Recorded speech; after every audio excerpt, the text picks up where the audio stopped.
নমস্কার বন্ধুরা, আজকে আমরা ফেলে দেওয়া কপির ডাঁটার চচ্চড়ি করব।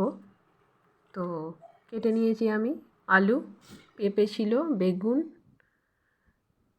এবার মশলা হচ্ছে এগুলো: রসুন, পেঁয়াজ, টমেটো, আদা আর জিরে।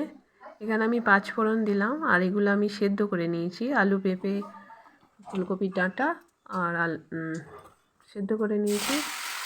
সেগুলো আবার ভেজে নেব। একটু ভাজা হয়ে গেলে সেই মশলাগুলো গড়িয়ে রেখেছি। এবার তার মধ্যে হলুদ গুঁড়ো, জিরে গুঁড়ো, লঙ্কা গুঁড়ো, ধনে গুঁড়ো দিয়েছি। এবার মিক্স করে নেবো। এটা একটু গরম হয়ে গেলে মিশিয়ে দেবো।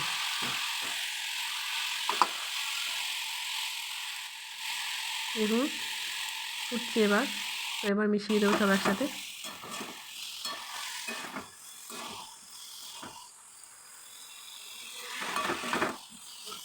ভালো করে এইভাবে মিশিয়ে গেলে নাড়তেই থাকবো। এরপরে আমি ভেজে রেখেছি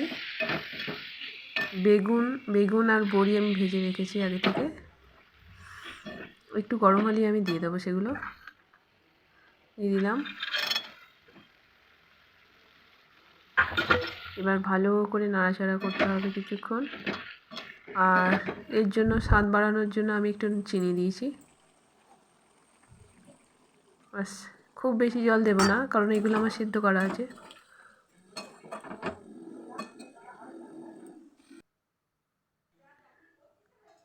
হয়ে গেছে আমাদের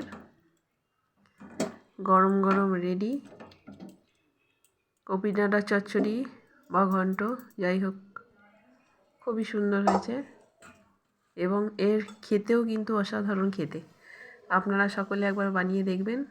খুব বেশি সময় লাগে না, কিন্তু খুব সুন্দর হয়, খুব টেস্টি হয়।